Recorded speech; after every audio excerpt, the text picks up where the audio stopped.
Hello everyone, my name is Belle, and as what the title states, this video is for those people who are a fan of Agatha Christie. As you all know, I've been a fan of AC ever since I was in high school. I started collecting her books after I read the book Murder of the Orient Express. That was the very first book that I've read of Agatha Christie's, and since then, I started collecting used and old books during that time. So I'm gonna show you something really exciting. Ta-da! Just look at how huge and how heavy this book is. This is Agatha Christie's Complete Secret Notebooks. Okay, and this book is a gift to me by my best friend, who is also a fan of Agatha Christie, by the way.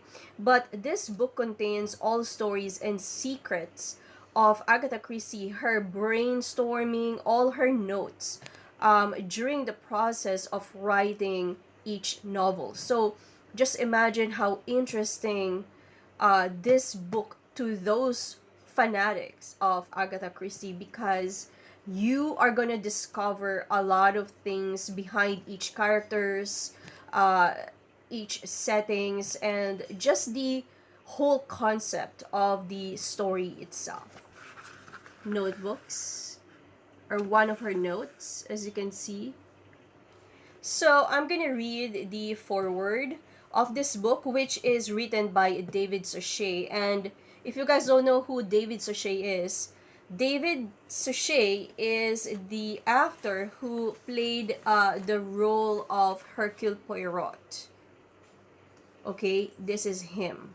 And this is his foreword. When John Kieran's book, Agatha Christie's Secret Notebooks, was published in 2009, the reading public was given something very rare, perhaps the most complete document for any author of the notes and sketches of their novels. Reading the book was like studying the preliminary sketches of any great artist, and in doing so, we automatically found ourselves searching for clues. It gave us an insight into the workings of Agatha Christie's mind. Exactly.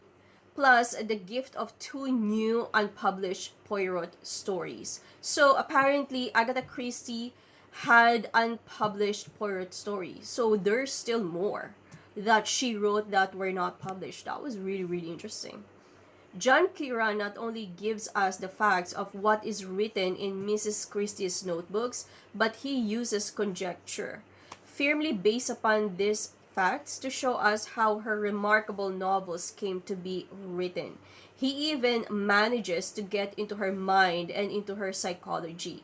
He studies her life and her relationships, both personal and professional, and places these facts together with what is in her secret notebooks to inform us how she wrote and how her writings were influenced by her daily life and the current affairs of the time. Remember that, Agatha Christie is a well-traveled person, and every time she travels, every time she goes into different locations and different places, she would write. And so it's very interesting to get to know what's going on in her mind through this secret notebooks, through this book. And Poirot is often heard to exclaim to Hastings, "The facts, Hastings, the facts."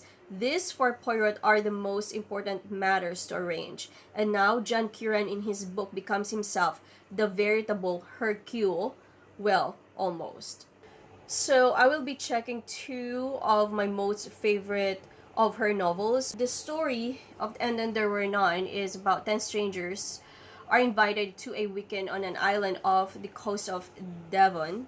Their host fails to appear, and a series of deaths among their fellow guests make them realize that one of them is a killer, following the macabre nursery rhyme that hangs in each bedroom. These are the discoveries of John Kieran in Agatha Christie's notebooks. And so And Then There Were None was originally published as 10 Little Niggers.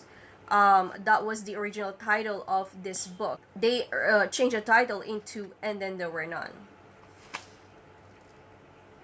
This is Agatha Christie's most famous novel, her greatest technical achievement, and the best-selling crime novel of all time. I agree with that. Because I remember when I first read And Then There Were None, that was a done deal for me. I became a fanatic of Agatha Christie. And that, I think that changed the way I see literature. It changed the way I see people, I guess, and human nature. And this was in high school. Now that I have become an author, my standard when it comes to murder detective mysteries is so high because of Agatha Christie. I remember there was a time when I attempted to write a murder detective novel as well. I couldn't do it. I just couldn't. Not only I am intimidated by her, but also because I realized that it's not in me. It takes a very special mind, and it takes a very special human being to be able to write a good murder detective mystery. I have to say that.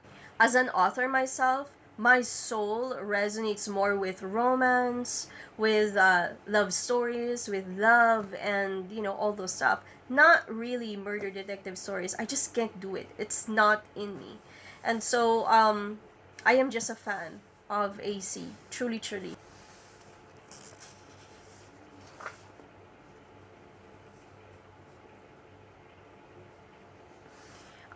I think I will have to, if you read this, you will have to reread the novel again, just to reorient yourself with the story again.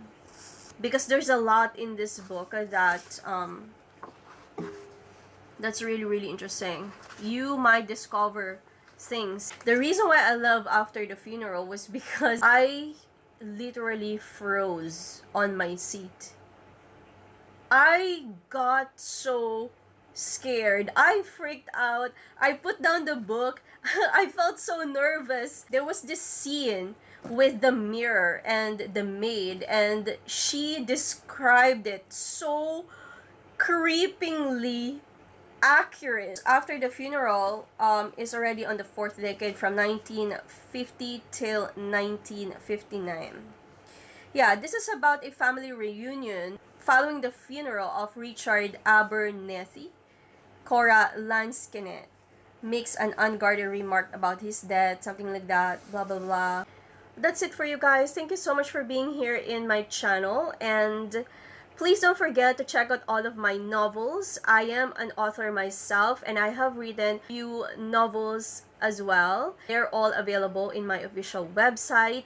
All the best, everybody. Bye bye.